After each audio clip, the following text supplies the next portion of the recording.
Back again with another review. Tonight, talking about and reviewing the 1995 thriller and my favorite Sandra Bullock film, The Net. Entertaining flick. Really enjoyed this one. And, when you think back at this time, Sandra Bullock was definitely on a great run. Prior to this, doing Demolition Man and Speed, great movies. After this, Time to Kill, she was good in that, and that's a good flick. Let's not talk about Speed 2. As good as Sandra Bullock is, even she couldn't save that shitty sequel. But, later on, doing films like Gravity, that's a great movie. I still haven't seen The Heat. I have the Blu-ray, I just haven't seen the film yet. And I do have a couple of her recent films like Ocean's 8 and Our Band is Crisis. I have those on DVD, I just haven't seen those yet. But she is my favorite actress. A lot of the films that she's been a part of have been good. I mean, I love Demolition Man. I love Speed. Time to Kill is a good flick. Gravity's great. And, she's not bad to look at. I mean, especially at this time. I mean, this is 90s Sandra Bullock. Can't go wrong with that. And even today, she still looks gorgeous. But, why this is my favorite? I think because, when I look at this film, The Net, she didn't do too many films like this. Like thriller types. I mean, I know she did Bird Box last year, which that came out on Netflix, and that was a big deal. I don't know if I would say that's a thriller, but I guess films like this, like mystery thriller types. And, the same year this film came out, you also had Hackers, came out the same year. And, those two films kind of share some similarities of being that kind of, cyber thriller. But get into the film, and I'll just sort of read off IMDb the plot. And so you have Sandra Bullock's character, Angela Bennett, who is a computer expert / analyst. And let's see, where was I? And she kind of lives a reclusive life. And you have this guy in the beginning that she keeps in contact with, and he sends her a program with a weird glitch that he wants her to debug. And they're going to meet up, but when he's on the way, he dies in a plane crash. And at this time, Sandra Bullock's character discovers secret information on this disc before leaving on vacation. And from there, her life then turns into a nightmare. Her records are erased from existence, and she's given a new identity, one with a police record. And she struggles to find out why this happened. And, from that point, she's trying to figure out, who's doing this to her, and, trying to get her identity back and, stop these people. And that's pretty much the plot of the film. But, getting back to the cast, Sandra Bullock does a great job in this film. Get my webcam back up. But, yeah, like I said, Sandra Bullock is great in the film. She does a great job as the lead. And, throughout the film, you feel for her character because, her identity has been erased.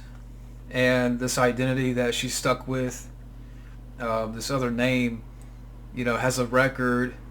And you got these different people that are after her. You got this one villain who is played by Jeremy Northam, who plays this character Jack Devlin.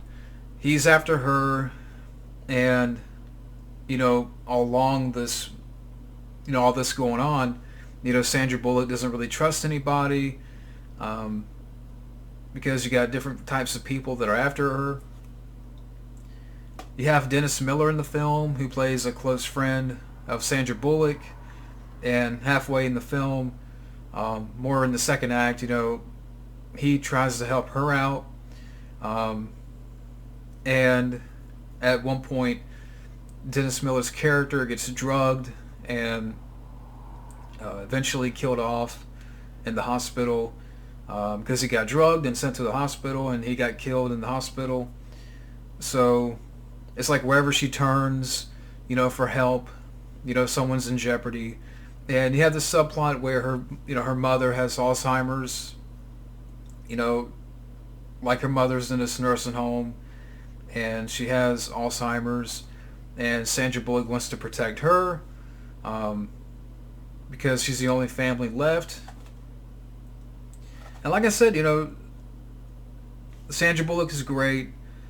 Dennis Miller, he's in the film for a little bit. He does a great job as the supporting character.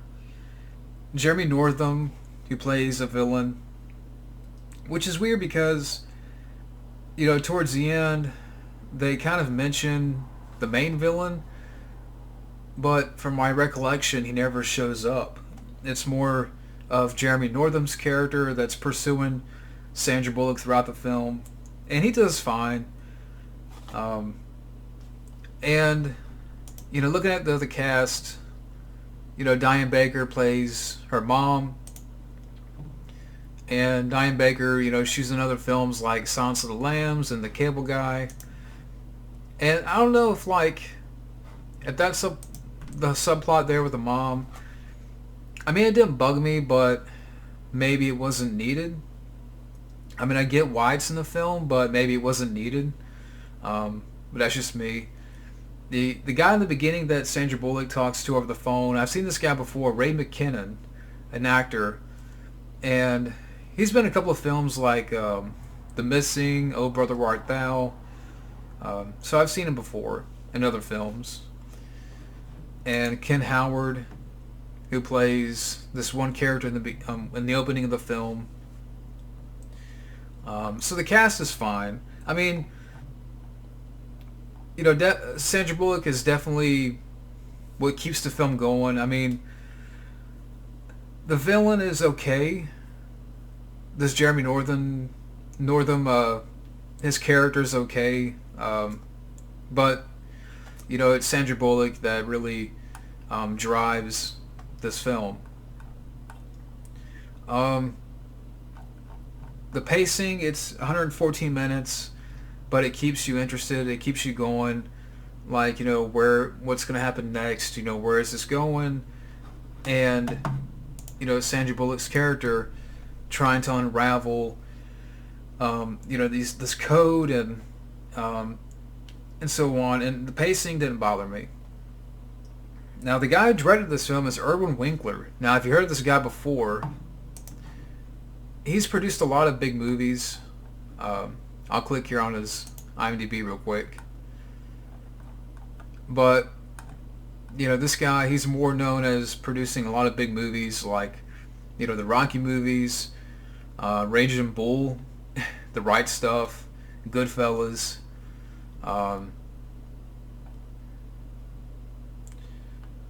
Let's see, The Mechanic, the remake, The Wolf on Wall Street. He was executive producer. He produced Creed, Creed 2, The Irishman. The only films he's directed before this, he directed Guilty by Suspicion, which I think I have that movie. Night in the City, At First Sight. Later on, directed Home of the Brave, but he didn't direct too much. I would say this is his best movie, directing-wise. And the people who wrote the film, you have a couple of writers. John Brancato. And this guy, let's see what else he's written. Okay, he wrote the screenplay for Watchers 2. He wrote the screenplay for The Game. So he also had hand in the screenplay for The Game, which I just reviewed. TV T3, Rise of the Machines, Catwoman, The Net 2, which I've seen that there is a sequel out there to this film called The Net 2.0, but I'm not watching that. I've seen it around. I'm not watching it. Terminator Salvation, and the other writer's Michael Ferris. Now, Michael Ferris also had a hand in The Game, which I just reviewed. Terminator Salvation, he wrote that. Surrogates. It seems like him and these two writers have worked together on a lot of projects. And I thought the writing was fine. I thought the screenplay was fine. The sequences, I keep looking that way, just reading information. A lot of interesting visuals and sequences. Almost like, Hackers. Where they really delve into the computer world and, there's a lot of lingo, of course, like it kind of goes over my head, but it keeps me interested because, again, I like Sandra Bullock's character, and there has a good amount of suspense. The suspense works. And a good score. I didn't mind the score. I thought it was a good score. The soundtrack, there's this one song that comes up in the beginning of the film and then it comes up at the end of the film. What's the name of that song? Let's see here. Okay, A Wider Shade of Pale by Annie Lennox. Really good song. That, again, comes up in the beginning of the film and at the end of the film. Really good song that I enjoyed. And the box office, I was looking at the box office, and this is according to Wikipedia, so the budget, it says, was $22 million, and box office total made pretty much $111 million. And a little bit more added to that. To add a little more to that, it says the estimated budget was around $22 million. It was released on July 28th, 1995. The net earned $50.7 million in the domestic box office, including foreign markets. The film grossed $110.6 million worldwide, with an additional $23.7 million in United States rentals. Currently holds a 5.1 out of 10 on Rotten Tomatoes, with 40% of critics given positive reviews. Roger Ebert gave the film 3 out of 4 stars. So that's pretty cool. And it talks about how there was a spin-off TV series which I knew nothing about. And there is a sequel out there, like I mentioned, The Net 2.0, which I'm not watching. But also, too, and I found this article, if I can find it real quick. I had it up, but let me pull it back up here. Bear with me. And I'll put this article in the info box. And basically, this article came out a few years ago, but it basically talks about what we learned about the technology from the net. Because the thing about this film right here, it's definitely ahead of its time. I mean, reading some of the reviews out there, some people have said, the film is dated, look at all this technology and the computers, but people have to understand, this was definitely at a time when we didn't fully understood the internet, like it was at its infant stage. But going to this article here, here's what it says, and this is in regards to the tech. And this is what this guy wrote. The Net is an extremely computer-savvy movie for its time, which we know because of all the quick zooming into words like mainframe and IRL while dramatic music plays. Bennett herself is an extremely proficient power user able to enter internet numbers into Swedish web pages. Really, though, the movie is more about how the rise of technology impacts our lives and how changing ideas concerns about privacy. Bennett was easily seduced by Devlin because he spied on her describing her ideal man in a chat room and filled in the details by going through her records. As she says, and she says this in the movie, our entire lives are recorded on computers, from our work to our taste in movies. And in 1995, this was a shocking problem that people had to learn to deal with. And in 2013 is basically how Facebook works. Now, the most important and prominent use of technology on display in this movie is the ability to order pizza online without ever speaking to another person. In fact, I go so far as to say that it's the cornerstone of the plot, that the entire conflict is built around asking the viewer if on-demand digital pizza ordering is worth having all of our personal lives stored on computers that can be easily, freely accessed, modified, and occasionally even obliterated by anyone with the ability to hack a database.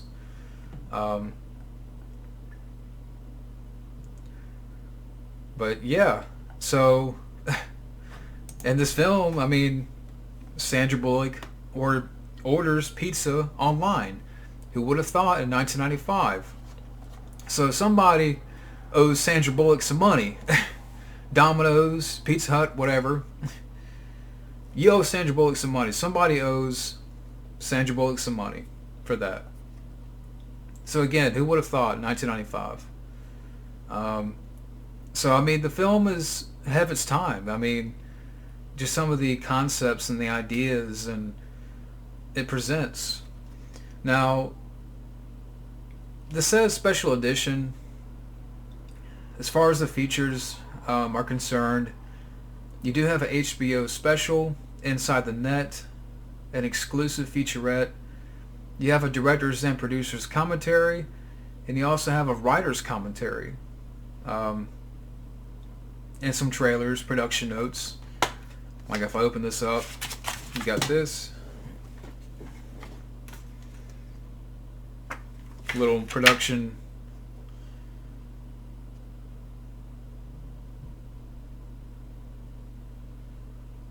I was just kind of skimming through.